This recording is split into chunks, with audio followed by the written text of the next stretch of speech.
The air in the training hall smelled faintly of polish and sweat, a mixture that only existed in military buildings where everything was meant to shine, even the people. Rows of soldiers already stood at rigid attention, their uniforms crisp, boots reflecting the fluorescent lights above. The place hummed with silence, broken only by the occasional shuffle of boots or the cough of someone trying to steady their nerves. When she walked in, the rhythm changed. She wasn't late, her timing was exact. Every step measured as though choreographed, but her entrance drew eyes immediately. Not because she was different in height or posture. If anything, she carried herself with the same military discipline that years of service demanded. No, what caught attention was the patch. A small square of fabric, stitched neatly onto her shoulder, set her apart. In a world where uniforms were symbols of order and sameness, hers broke the rhythm. At first glance, it looked ordinary. But the longer you looked, the more questions it raised. Whispers began almost instantly. "Hey, what is that?" One soldier muttered under his breath, leaning slightly toward his buddy in the next row. "Never seen it before," another whispered back. "Doesn't belong to this program. She must have messed up. Probably grabbed the wrong uniform." The whispers carried, ricocheting across the hall until they grew into smirks and muffled chuckles. Someone at the back, braver or simply meaner, allowed his laugh to escape loudly, as if daring the inspectors to notice. She heard every word. Her ears were trained to catch the faintest shift in tone, the smallest slip of silence, but she didn't move. Eyes forward, chin lifted, boots anchored like steel into the polished floor. To flinch would be to give them something. To break would be to confirm their story. And so she remained still, her silence a wall against their ridicule. Her thoughts, however, were anything but still. She had expected this. She had worn this patch before among soldiers who didn't recognize it, and every time the reaction was the same. Curiosity at first, then disbelief, then mockery. People hated what they didn't understand, and in the military, where hierarchy and recognition ruled everything, an unfamiliar insignia was a threat to the established order. If you didn't know it, it couldn't possibly matter, at least that was what most believed. But she knew what it meant.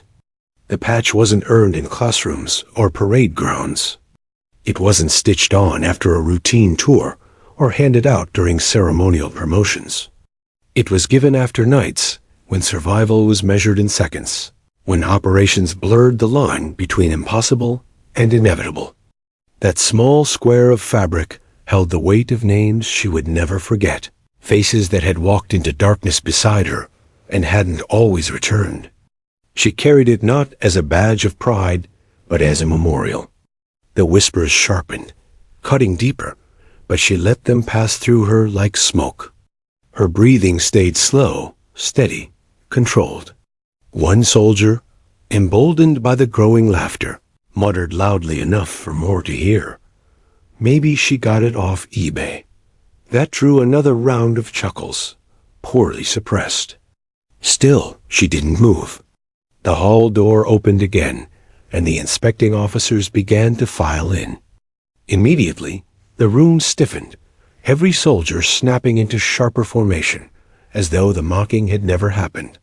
The atmosphere changed from casual ridicule to rigid discipline. Yet the glances toward her patch didn't stop. They only grew quieter, hidden behind expressions of forced professionalism. She felt their eyes burning holes into her shoulder, questioning, doubting, laughing silently now. Her jaw tightened slightly, the only hint that she registered their mockery. Inside, though, her resolve strengthened. She thought of her unit, of the men and women who had stood beside her in places so remote they didn't exist on maps. She thought of the silence after missions, when no one spoke of what had been done, but everyone understood the cost. She thought of the nights when she had wondered if she'd make it home, and how every morning she woke up and stitched the patch back on, because to her it meant life, sacrifice, and belonging. They didn't know, and she wouldn't tell them. This wasn't a place for explanations. In the military, words often meant less than silence, and silence often meant more than rank. She had learned long ago that truth revealed itself in time, and in moments when it mattered most, not when laughter tried to drown it out. The officer in charge called the group to full attention. The hall echoed with the synchronized stomp of boots as everyone snapped straighter, eyes locked forward. The room fell into disciplined quiet. Yet beneath the surface, tension still simmered, half the soldiers waiting for her to be called out, the other half waiting for a chance to laugh again. She knew what was coming. Inspections always found the outlier, and today she was the easiest target. But she also knew something else. The patch didn't need defending. It had already defended itself in places these soldiers couldn't imagine. She exhaled slowly, steadying her mind. The officer began moving down the row, inspecting boots, belts, and posture. Each soldier stiffened under his gaze, desperate for approval, terrified of reprimand. The hall grew colder with each step he took, closer and closer to her place in formation. Around her, the silence thickened. Soldiers glanced from the corner of their eyes, waiting, hoping for the confrontation. Some already smiled faintly, convinced this was her undoing. Her heart didn't race. It never did during moments like this, not after what she had seen. Instead, she let the stillness inside her grow, a calm forged in places darker than this room could ever be. When the officer finally stopped in front of her, his eyes flicked instantly to the patch. His brow furrowed, confusion and irritation mixing. Behind him, she caught the tiniest flicker of a grin from one of the mocking soldiers, as if to say, "Now you're caught." But she didn't move. She waited, because she knew whatever happened next, it wouldn't be her silence that broke first. The officer's footsteps echoed away from her as he moved down the line, his sharp eyes dissecting every crease and every misplaced speck of dust. With each step, the hall seemed to shrink, the tension thickening around the soldiers like a storm building on the horizon. And yet, in the spaces between his scrutiny, the whispers returned, quieter now, hidden under the discipline of inspection, but no less cutting. "Look at her standing there," one muttered from the far side of the formation. "She doesn't even flinch." "Yeah," another whispered back, his voice laced with mock amusement. "Probably hoping no one notices. That patch doesn't belong here." She didn't look at them. Her gaze remained fixed forward, chin lifted, her body still as stone. The discipline that held her steady wasn't born in these halls. It was carved from fire and fear in places where hesitation meant death. Compared to that, their words were nothing but background noise. Still, the laughter grew bolder. It began with small smirks, crooked smiles pressed into place when the officer wasn't looking. Then came the nudges, elbows knocking against each other, soldiers signaling toward her shoulder as if she were an exhibit on display. Finally, someone in the back couldn't resist. "Hey," he whispered loudly, his voice carrying further than intended. Maybe she sewed it on herself. "Looks like a homemade project." A ripple of muffled chuckles spread through the room. Her jaw tightened. Another soldier joined in, his tone sharper. "She's just looking for attention. Nobody wears that here." The words sliced through the silence like knives, meant to provoke, meant to draw her out of formation and into humiliation. She felt the sting of their mockery, but she let it wash over her, as she had learned to do long ago. Silence, she knew, was the only answer that carried weight. But silence never satisfied the cruel. "Bet she bought it online," another voice whispered, dripping with sarcasm. $20 on eBay. Shipping included." The laughter swelled again. It was subtle enough to avoid the officer's notice, but within the formation, it was deafening. She closed her eyes only for a fraction of a second, and in that darkness, memory surfaced. She remembered a night overseas, crouched in the mud beside her unit, the patch freshly earned and barely dry against her sleeve. Gunfire had lit the sky in the distance, but she and her team had moved silently, unseen, ghosts in the darkness. That patch wasn't decoration. It was survival. It was a mark of those who had walked through fire and returned. Every laugh she heard now was an insult to those who hadn't. Her eyes opened again, steady, cold, unflinching. The soldier beside her leaned ever so slightly, whispering just loud enough for her to hear. "What's the matter? Cat got your tone? Or are you afraid to admit it's fake?" Her hands remained at her sides, fists clenched tight enough to leave crescents in her palms. She would not break discipline. The inspection officer turned, walking back in her direction. The laughter died instantly, masked by stiffened posture and rehearsed silence. But the smirks remained, tugging at the corners of mouths, hidden only by the rigidness of military bearing. The officer stopped again, just a few soldiers away from her. His voice was sharp, cutting through the hall like a blade. "Discipline isn't about what you wear. It's about how you stand." A soldier swallowed nervously, realizing he had been the target of that reprimand. Still, the irony of those words wasn't lost on the formation. Their eyes drifted back toward her patch, almost mocking the statement. When the officer finally stepped aside, dismissing himself for a brief moment to review notes with another inspector, the whispers returned. Bolder now, almost daring her to react. "You know what I think?" One voice muttered from the rear. "She's here by mistake. Probably filed some paperwork wrong and ended up in the wrong program. Or maybe," another added, "she begged some commander to let her tag along.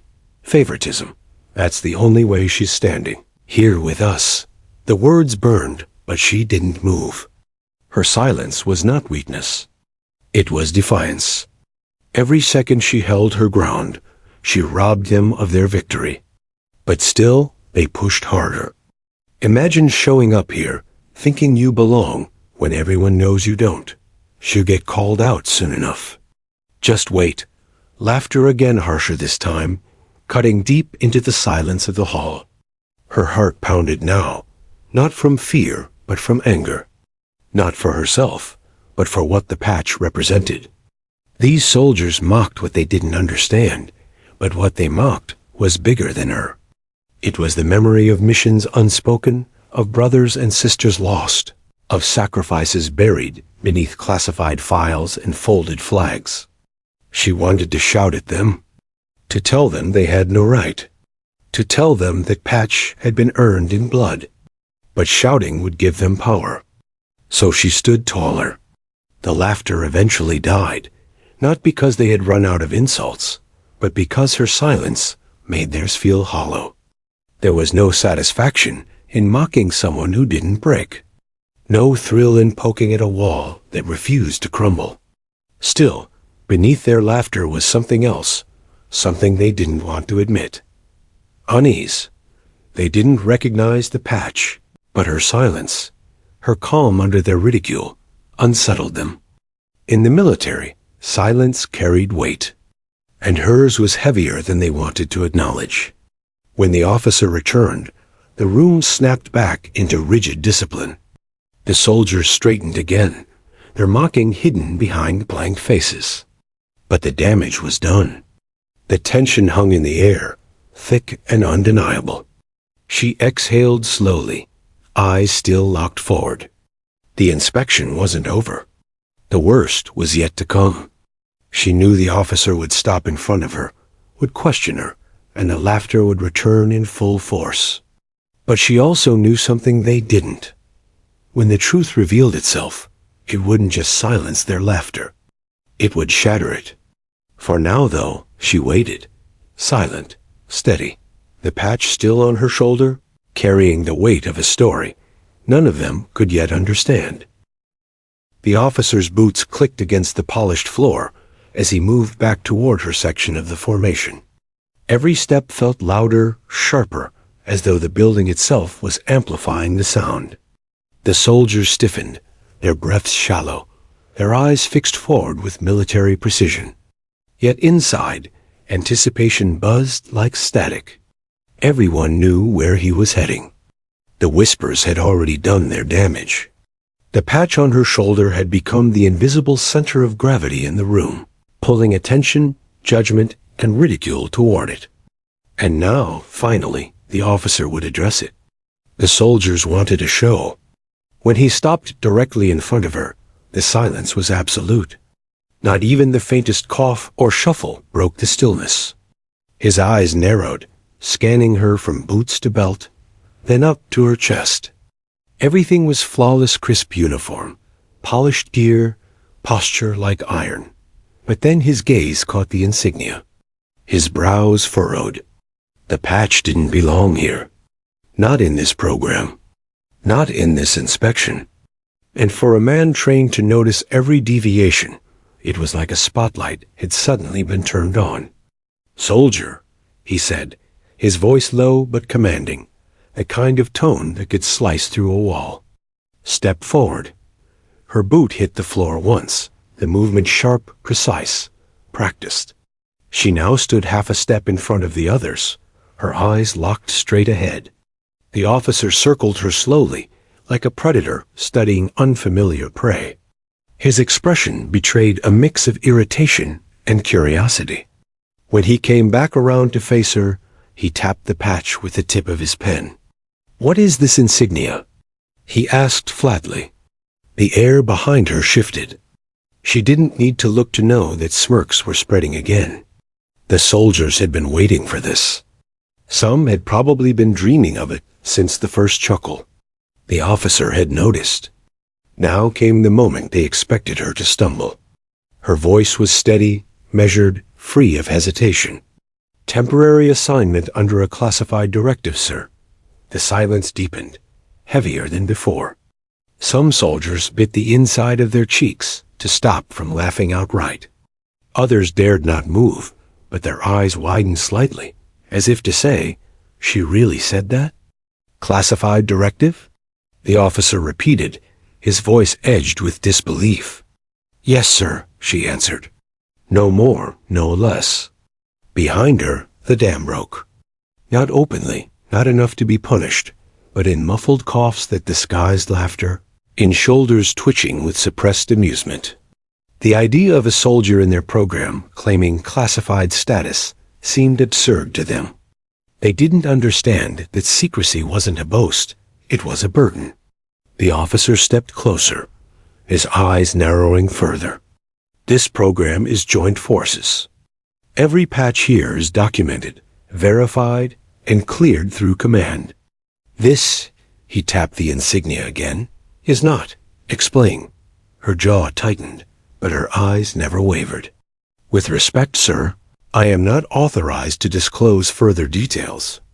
The room nearly cracked with the weight of suppressed laughter. Someone behind her muttered under his breath, just loud enough for his neighbor to hear. "Not authorized, yeah, right?" Another soldier inhaled sharply, holding back a chuckle that buzzed in the air. The officer's expression hardened. He was no stranger to excuses, and this sounded like one of the flimsiest he had heard. He straightened, his voice rising just enough to carry across the hall. "You expect me to believe you stand here, in front of me, with an insignia that doesn't belong, and the only explanation you can give is classified?" "Yes, sir." The answer came without hesitation, without apology. The officer's nostrils flared. He hated vague responses. He thrived on order, on clarity, on everything fitting neatly into its place. And here stood a soldier who refused to give him that order. "Do you understand?" he said slowly, each word dripping with authority, "that wearing unauthorized insignia is a violation of military regulation?" "Yes, sir." "And do you understand the consequences of falsifying rank or unit affiliation?" "Yes, sir." Her calm only fueled the others' disbelief. To them, she looked like a fraud doubling down on a lie. They wanted the officer to tear into her, to strip the patch off, to humiliate her until she broke. That would be justice in their eyes? But she didn't break. She stood there, eyes forward, her posture flawless, her voice steady. She wasn't defiant. She wasn't arrogant. She was simply unshakable. The officer exhaled slowly, frustration etched in the lines of his face. He wanted answers, but she gave him nothing. And in the military, nothing could be louder than silence. Behind her, the whispers began again. Unbelievable. She's actually sticking to it. She's done for. Watch. The officer shook his head. Soldier, if you think you can stand in this hall, under my inspection, and hide behind vague claims, you are mistaken. I will have this insignia verified. And if it does not check out, he paused, letting the weight of the words sink in, you will answer for it. Yes, sir. Her answer was the same, calm, even resolute. The officer studied her for a long moment, his eyes searching for cracks in the facade. A flicker of fear, a twitch of doubt, anything to confirm what he suspected, that she was bluffing. But he found nothing. She was still as stone, every muscle locked in discipline, every breath controlled. Finally, he stepped back. His pen tapped against his clipboard as he made a note. The soldiers behind her exchanged quick glances, their eyes dancing with amusement. To them, this was victory. She hadn't been punished yet, but the officer's note was as good as a sentence. They couldn't wait to see her exposed. But beneath their excitement was something else. Doubt. Because no matter how much they laughed, no matter how much they mocked, something about her composure unsettled them. Soldiers who lied usually cracked. They fidgeted. They sweated. They stammered. She did none of those things.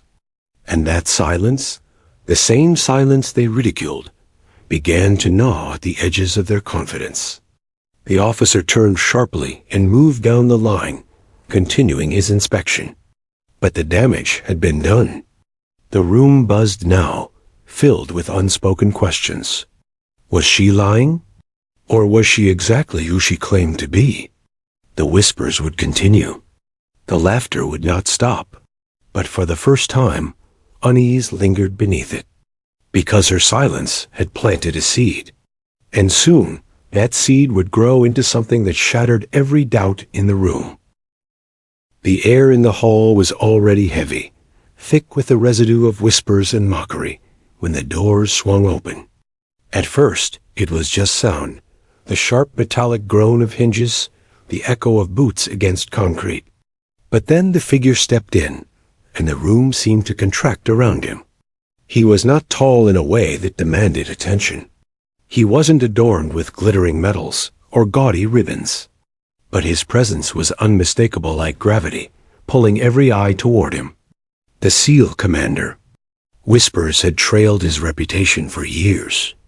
Soldiers told stories about him in the barracks, half myth, half truth. A man who had led teams into places where survival was measured in seconds. A man whose decisions had carried the weight of lives, and who had walked back when others hadn't. And now he was here, in their hall, for their inspection. The officer in charge stiffened immediately, his spine snapping straight. Commander on deck. He barked, his voice echoing off the walls.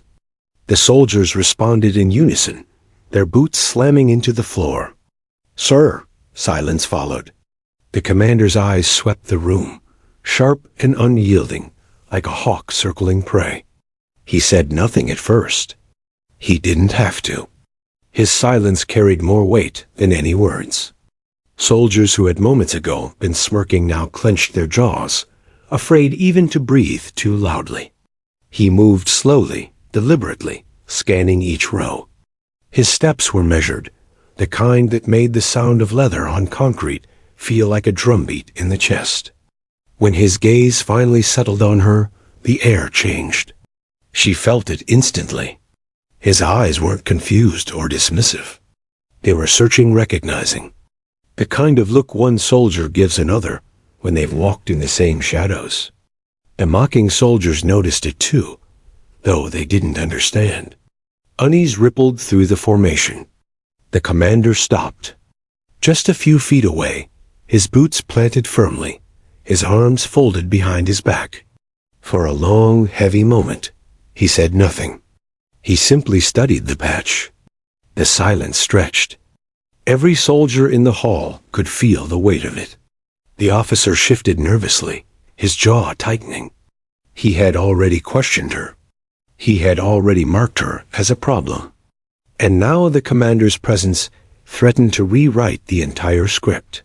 Finally, the commander spoke. His voice was low, controlled, but it cut through the air like a blade. "Where did you get that patch, soldier?" The officer exhaled sharply, almost in relief.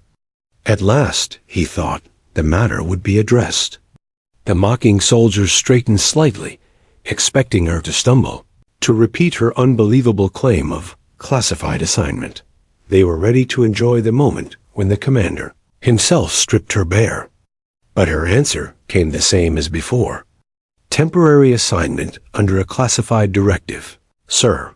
Her voice was calm, steady. The officer's lips twitched in frustration.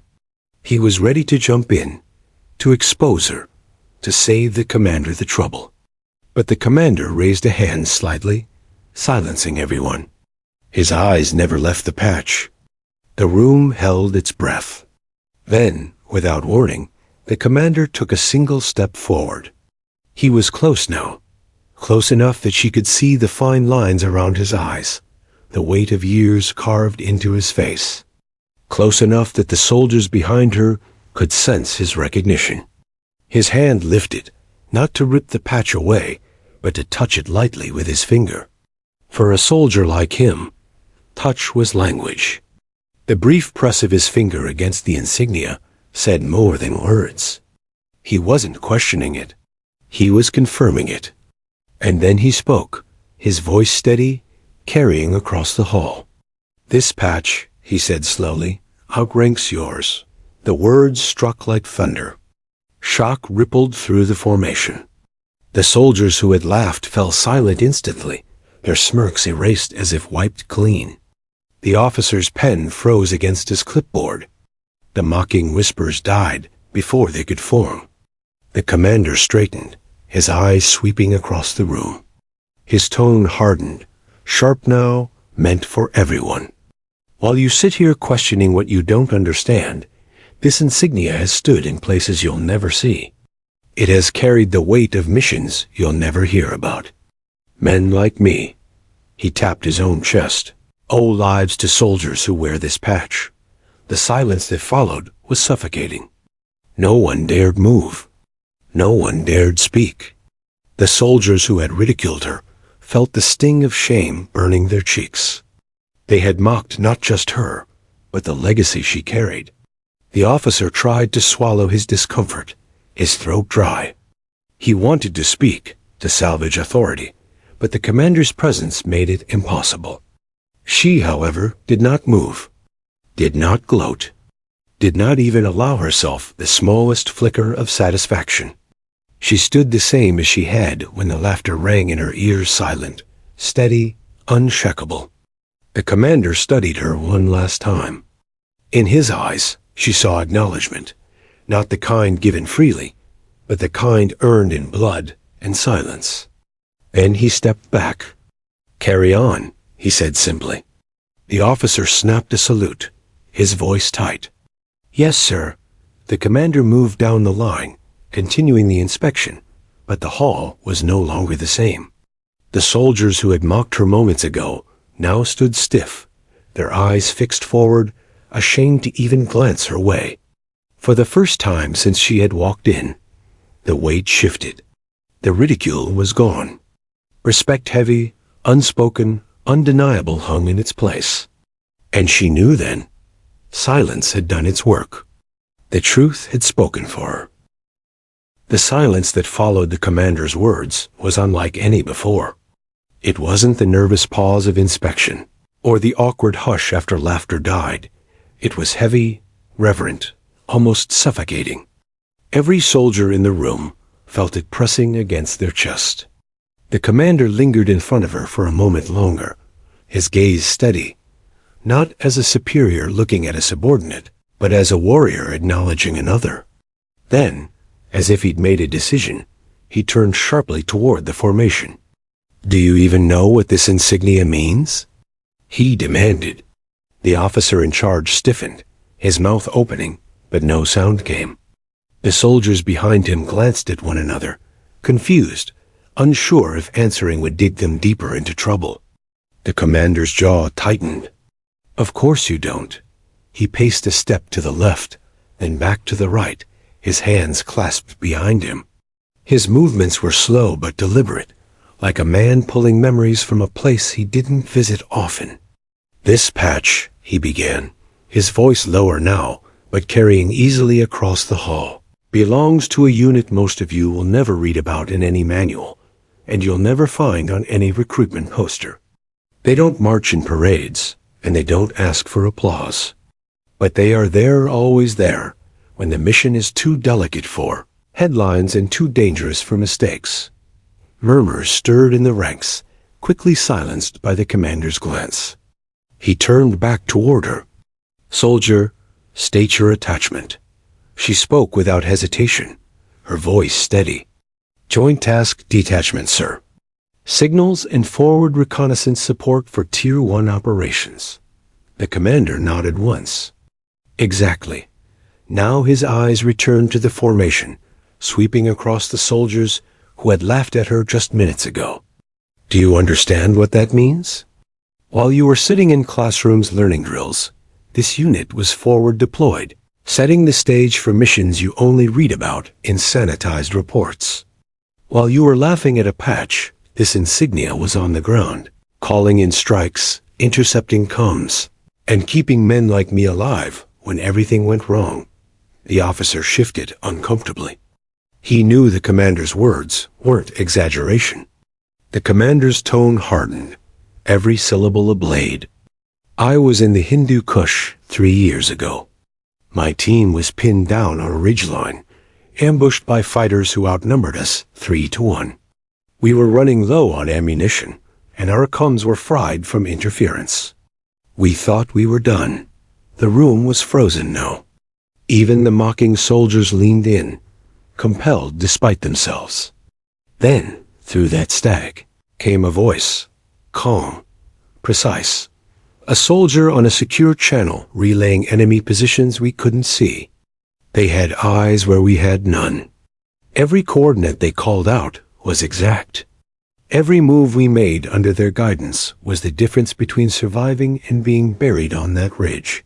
He paused, his jaw working, his gaze drifting briefly to the floor. "I lost men that day, but I didn't lose all of them. Because someone wearing that patch was out there, in the shadows, risking their life so we could fight another hour." The silence deepened. No one breathed. The commander looked back at her, his voice softening, though his authority never wavered. "That patch," he said firmly, "is not decoration. It's not for show. It's earned in the quiet places where no one claps and no one even knows your name. It outranks yours because it represents sacrifice beyond rank, beyond ceremony, beyond inspection." The mocking soldiers lowered their eyes. Shame crept into their chests like ice water. They had laughed at something they didn't understand, something sacred. The officer cleared his throat, attempting to salvage control. "Commander, with respect, the inspection was standard protocol." "Protocol," the commander interrupted sharply, his eyes narrowing, "means nothing if you don't understand the weight behind what you see. Respect isn't only for brass and metals. It's for those who have carried burdens you cannot imagine. And if you're too blind to recognize that, then you have no business leading these men." The officer's face paled, but he didn't respond. He couldn't. The commander turned back toward the soldiers. His gaze lingered on the faces of those who had laughed the loudest. He didn't need to call them out by name. The shame on their faces was enough. You thought the uniform was funny, he said quietly, almost to himself. Then his voice rose, sharp and cutting. Well, laugh again. Laugh at the patch that saved my team. Laugh at the insignia that has more blood, sweat, and sacrifice woven into its threads than you've seen in your entire careers. Laugh and see what kind of soldier that makes you. No one moved. No one dared. The commander's tone softened again, though the steel never left it. Soldiering is not about appearances. It is not about who looks sharpest in inspection or who polishes their boots the longest. It is about discipline, respect, and knowing that the man or woman beside you may have walked through fire you'll never touch. He stepped closer to her again, his voice dropping just enough that only those nearest could hear, but the words carried anyway. You wore it with silence. You endured their laughter without flinching. That's strength. That's the mark of someone who understands the weight of what they carry. Her jaw tightened, but she didn't respond. She didn't need to. The commander straightened, his gaze sweeping the room one final time. Remember this moment. Remember it every time you think about mocking a soldier, because you don't recognize what they wear. Some honors aren't made to be understood by everyone. Some honors are carried quietly, and you do well to respect that. He paused, letting his words sink in. The hall was silent, but alive with unspoken thoughts. Shame, respect, awe. Then, with a nod toward her, he stepped back into line with the inspecting officer. Carry on, he said simply. But nothing was the same. The inspection resumed, but the mocking glances were gone. The laughter had evaporated. Where ridicule once lingered, there was now something heavier respect. Not loud or showy, but quiet, the kind that sticks in the gut and reshapes how a person sees the world. She stood as she always had, silent, steady, unflinching. But now, every soldier around her saw something different. Not an odd uniform, not a misplaced patch, but a bearer of something they could neither mock nor diminish. And as the commander's footsteps faded down the hall, his words echoed in their minds. This patch outranks yours. The inspection should have ended there. Protocol demanded that once the commander declared carry on, the formation was dismissed, and the hall returned to its rhythm. But no one moved. Not a single soldier dared breathe too loudly. The commander seemed to sense it too. He lingered, his eyes sweeping across the room one more time. The weight of what had just been said clung to the air, unfinished.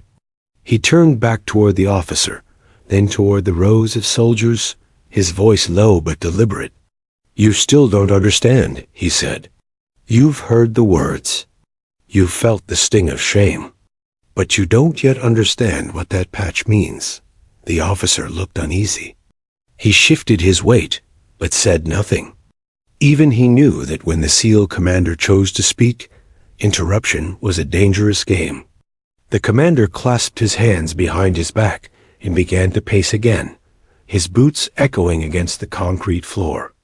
His voice carried not like a lecture, but like a man recounting ghosts. That insignia, he said, nodding toward her, represents a detachment born out of necessity. After the towers fell in 2001, the military surged. Everyone wanted to hit back, to be on the front lines. But we learned quickly that brute force isn't enough. You can send in battalions, you can drop bombs, but without eyes, without silence, without information. You are blind. The soldiers listened, rapt. Even the ones who had mocked her earlier now leaned forward unconsciously, their shame overridden by curiosity. He continued, his tone grim. So a unit was created not to storm the gates, not to wear medals in parades, but to slip in unnoticed, to hear whispers in the dark, to catch signals before they became ambushes. They operated in shadows where mistakes meant body bags. No glory, no headlines. Just survival. He paused, his eyes distant, as if the memories were playing in front of him like film. I've seen them at work. I've walked into a village with nothing but a hunch, and they had already been there days before, unseen, unheard, feeding us the lifeline of information. Without them, we would have been walking into graves. The officer finally spoke, his voice tight but respectful. "Commander, are you saying she served with that unit?" The commander's eyes snapped to him. "I'm saying she carries their insignia, and that's all the proof you need. You think these patches are given out like candy? You think someone walks into a supply shop, can buys one for inspection day?" His tone softened then, but the steel never left his eyes. "No, that patch is earned, and every thread on it carries the weight of lives." He turned back toward the soldiers, his voice quieter now, almost reflective. "I remember one night in Kandahar. We had intel that a convoy was moving weapons across the border. My team was tasked with intercepting it, but our maps were garbage. Roads had shifted, landmarks destroyed. We were walking blind in the dark." He paused, his jaw tightening. Then a voice came through, calm, steady, directing us like someone had walked those roads their entire life. They weren't with us, but they might as well have been. Every turn we made was guided. Every checkpoint we passed was called out before we even saw it. When the firefight started, they gave us enemy positions, like they were standing right beside us. We made it out that night because of them. Because of the people who wear that patch. The soldiers stared at her now, but their eyes no longer held mockery. They were filled with something else: curiosity, respect, and a dawning realization that they had underestimated someone who had walked a path far beyond their imagination. The commander's tone shifted again, firmer, anchoring his words. "And let me tell you something else. You won't find their names carved into marble. You won't see them in recruitment videos. When they come home, they don't brag about what they've done. They don't tell stories at the bar. They stay silent. Because their victories are measured not in medals, but in the number of men who came home alive. And often, no one even knows it was because of them." He stopped pacing and turned fully toward her. His eyes softened slightly, the respect in them clear. "You wore that patch today, knowing most here wouldn't understand it. You let them laugh, let them question, because you knew your silence spoke louder than their ignorance. That is discipline. That is strength." Her chin lifted slightly, but she remained silent, eyes forward. The commander faced the soldiers again, his voice hardening once more. "And you," his gaze swept across the rows, pinning each of them in place, "mocked what you didn't understand. That's the easy road. The coward's road. You think soldiering is about sharp uniforms and shiny boots? It's about respect. Respect for every thread, every insignia, every story you don't know. No one dared move. Shame burned in their cheeks, heavy in their stomachs." The commander's voice dropped lower, but the edge of steel remained. "You want to be warriors? Then learn this. Respect doesn't flow only upward, toward ranks and medals. It flows sideways, to those who stand beside you. It flows downward, to those who endure without recognition. That's the kind of soldier you should strive to be." He let the silence settle again, heavy, suffocating. Then he took one step closer to her, his tone quiet, almost reverent. "This patch doesn't just outrank yours," he said. "It carries the weight of warriors who never came home. It carries the silence of missions no one will ever hear about. And it carries the respect of men like me, men who lived because of what it represents." The words hung in the air, final and immovable. She didn't flinch, didn't smile, didn't react at all. She simply stood in the silence, the patch on her shoulder now glowing in the minds of every soldier present like a beacon they had been too blind to see before. Finally, the commander exhaled, a long breath that seemed to release some of the ghosts he had been holding. He turned sharply back toward the officer. "Inspection complete." The officer saluted quickly, his voice stiff. "Yes, sir." The commander began to leave, his boots striking the floor with the same deliberate rhythm as before. But before he reached the door, he paused. Without turning back, he spoke one last time. "Remember this lesson. Respect isn't given because of what you see. It's earned by what you'll never know." And with that, he was gone. The hall remained silent long after the door closed. Every soldier stood still, the weight of the revelation pressing down on them. For the first time, they understood that the patch they had laughed at wasn't just fabric. It was history. It was sacrifice. It was survival. And for her, standing silently among them, it was a reminder that some honors are carried not for recognition, but for the lives they protect, whether anyone ever knows the story or not. When the heavy door finally closed behind the SEAL commander, silence clung to the inspection hall like a shroud. The sound of his boots faded down the corridor, but the echo of his words, "This patch outranks yours," remained, thrumming in the air like an aftershock. For a long moment, no one moved. Rows of soldiers who had once smirked and snickered now stood frozen, their eyes fixed on the floor or straight ahead, as if ashamed to look anywhere else. The officer in charge shifted uneasily, gripping his clipboard tighter than necessary.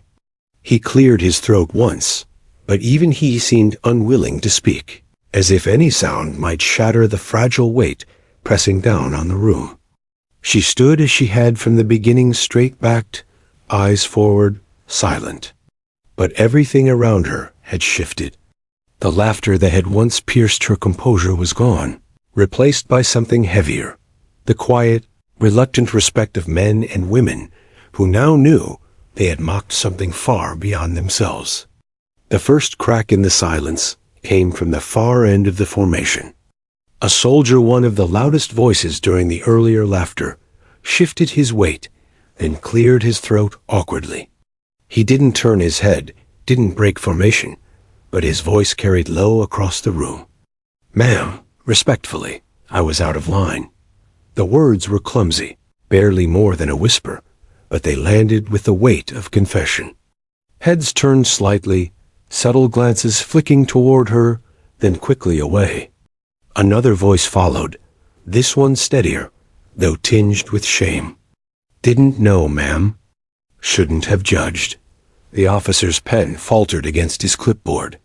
He looked up, surprised, perhaps even unsettled, as if the control he thought he had wielded was slipping through his hands. She didn't respond. She didn't need to. Silence was her strength, the same silence that had held through ridicule, through questioning, through the commander's revelation. She stood, eyes fixed forward, the patch on her shoulder speaking louder than any word she could have offered. The murmurs of apology continued, scattered but genuine, each one dragging a little more weight out of the air. Shame had a way of reshaping men quickly, and none wanted to remain the fool who had laughed at something sacred. The officer finally snapped himself upright, regaining his voice. "That's enough," he barked, though the sharpness in his tone lacked its usual authority. It was more defense than command, a man trying to salvage dignity from the ashes. The soldiers obeyed, but their glances lingered. Not mocking now, but measuring, curious, respectful. Some even looked at her with a trace of awe. The inspection dragged on, but its purpose had dissolved. Boots and uniforms no longer mattered. What mattered was the quiet figure among them, who had endured laughter without breaking, who had carried a symbol none of them truly understood, and who had just been validated by one of the most respected warriors in the military. When the formation was finally dismissed, the shift became undeniable. The soldiers broke ranks, but instead of dispersing with the usual noise and chatter, they lingered. Some moved cautiously toward her, their expressions uneasy, as if approaching an altar they had once defiled. The first to speak was the same man who had whispered his apology earlier. He removed his cap, holding it against his chest, and his voice carried a weight of sincerity. "Didn't know what that patch meant," he said softly. "Didn't know what you meant. I was wrong." She looked at him only briefly, her eyes steady, her expression unreadable. She gave no reply, but the faintest nod of acknowledgement was enough. Others followed, some offering clumsy words of apology, others too humbled to speak, but letting their silence carry the weight. No one dared make excuses. No one dared laugh again. The officer approached last. His face was pale, his jaw tight, but his eyes betrayed the unease in his chest. He hesitated before speaking, the authority in his voice weakened by the commander's rebuke. "Soldier," he said stiffly, "my questioning earlier was within protocol." But he paused, swallowing hard. "But I may have misjudged. It wasn't much, not the apology it should have been. But coming from him, it was as close as pride would allow." She didn't flinch, didn't soften. She met his gaze with the same silent discipline she had shown from the start. In that silence, his words seemed smaller than ever, unworthy of the weight she carried. One by one, the others drifted away, conversations hushed, glances cast over shoulders. Yet something lingered. Where there had once been ridicule, there was now respect, not loud or dramatic, but quiet, the kind that sinks deep and lasts. Later that evening, in the mess hall, the shift became even more visible. Soldiers who once would have smirked at her uniform now offered her a place at their table. She declined, choosing solitude as she always had, but their offer was enough. The respect was there, unspoken but undeniable. Even the ones who had been cruelest now avoided her eyes, not out of disdain, but out of shame.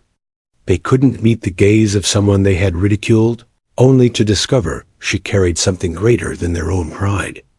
And as word spread through the barracks, the story grew.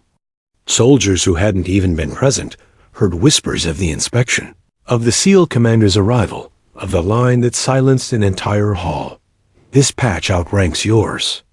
The tale carried with it a lesson that echoed far beyond the inspection room. A lesson in humility, in respect, in the quiet strength of those who carry honors never spoken aloud. For her, little changed. She remained as she had always been, silent, steady, unflinching. She didn't seek their apologies, nor their newfound respect. She didn't need validation, not after years of service in shadows where validation never came. But for them, the soldiers who had laughed, the officer who had doubted, everything changed. They had been humbled, taught that not all honors shine under bright lights.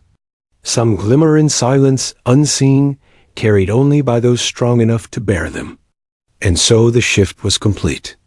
The woman who had once been the subject of mockery now stood as a symbol, not because she demanded it, but because her silence had forced them to confront their own ignorance. From that day forward, when inspections came, no one laughed at her uniform. No one questioned her patch. They stood a little straighter beside her, aware now that sometimes the quietest soldier in the room carries the loudest legacy. And though she never spoke of it, never explained, never confirmed or denied the stories that now swirled around her, she understood something vital. Respect earned through silence lasts longer than respect demanded with words. Years later, the story of that inspection had taken on a life of its own, whispered in mess halls and training rooms, carried from one class of recruits to the next. What had begun as laughter had evolved into reverence, a lesson engraved not in paper, but in the way soldiers carried themselves around the woman who had worn that patch. She had moved on quietly, as she always did, to other missions, other assignments, other silent victories. Few knew the details. That was the way of her unit, faceless, invisible, always forward deployed, always carrying the unseen weight of survival. But her presence in that hall, and the moment when the SEAL commander had declared, "This patch outranks yours," had changed the culture of her battalion. Soldiers who had once dismissed her found themselves remembering her stance, her silence, the quiet authority in her posture. They carried it with them, even after she was gone. The officer who had once questioned her the most grew noticeably different. He became stricter, yes, but also fairer. He never mocked another soldier for appearances again.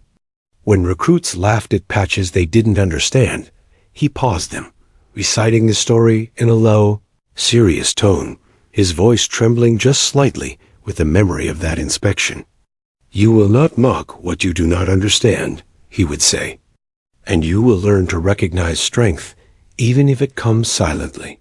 The soldiers learned to pause, to listen, to observe. Humor was no longer cruel, it was tempered by respect. And sometimes, just sometimes, when a soldier's eyes lingered on an unfamiliar patch, they would remember the quiet woman who had endured laughter and emerged untouchable. In time, the story of the patch itself became legendary. New recruits would whisper about it during long nights on guard duty, about the missions no one could talk about the soldier who wore it silently and carried a legacy in her calm. The insignia became a symbol, not of rank or fame, but of unspoken courage.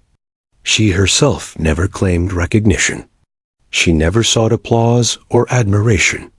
Her satisfaction lay in the knowledge that the patch carried lives with it, lives saved, missions completed, people returned safely because of those who endured without expectation of gratitude. That was reward enough. Once, years later, a group of young soldiers approached her during a rare base visit. They were recruits, wide-eyed and eager, full of questions and nervous energy. "Ma'am," one of them asked, almost reverently, "is it true? The patch, did it really do all that?" She looked at them quietly, her eyes calm and steady. She didn't smile, nor did she speak immediately. She simply nodded, ever so slightly, acknowledging the truth without embellishment. That was enough. The soldiers went away, minds buzzing with admiration, carrying the story into the barracks, into the fields, into future missions. Her legacy became part of the culture quietly, invisibly, yet indelibly. At night, she often thought back to that day of inspection. She remembered the laughter, the whispers, the officer's suspicion, and then the moment the SEAL commander arrived. She could still feel the weight of his gaze, the intensity of his words, the gravity of the line that had shifted the course of so many attitudes. "This patch outranks yours." It wasn't just a line. It was a lesson. A reminder that the world is full of unseen battles, of sacrifices that go unnoticed, and of warriors who endure in silence. She had carried that knowledge quietly for years, letting her actions speak louder than any explanation. In later years, when she finally retired from active duty, she didn't leave quietly, but she left without ceremony. There was no fanfare, no headlines. The patch remained on her shoulder until the very last inspection. And when she finally removed it, carefully folding the fabric, she placed it in a box with other insignias she had earned and kept them safe, a collection of silent victories. Even then, her impact remained. Soldiers who had once mocked her shared the story with new recruits. Officers cited the lesson of humility, discipline, and respect. And somewhere in the shadows of their operations, those who had walked alongside her in missions remembered the woman who had carried the patch without fear, without boasting, and without breaking. The patch itself became legendary in training circles, a symbol not of authority, but of the invisible courage required to serve in silence. Mentors would point to it, recounting the tale of the inspection of the SEAL commander and of the soldier who stood unmoved by ridicule. They used it to teach humility, resilience, and the quiet strength of endurance. Years passed. The recruits grew into leaders, and leaders into veterans. The story traveled far, carried by those who understood the lesson. And somewhere, quietly, She continued her work missions that were never recorded, victories never publicized, lives saved without acknowledgement. And yet, despite all that, the story of the inspection, the laughter, the mockery, the commander's words remained a cornerstone of respect. A legend whispered in halls, retold in messes, and shared in hushed tones with those who were learning not just how to fight, but how to honor the sacrifices made in silence. Her name, though never widely known, became synonymous with endurance, with calm in the face of ridicule, with unspoken authority. The patch, too, remained iconic, a reminder that honor is not always loud, that bravery is often invisible, and that respect is earned, not demanded. Long after the laughter faded, long after the hall emptied, and the echoes of boots vanished, the legacy of the patch endured. And for those who carried it forward, it carried a simple truth. Some of the greatest warriors never need to speak to be heard. And she, silent and steadfast, had been heard.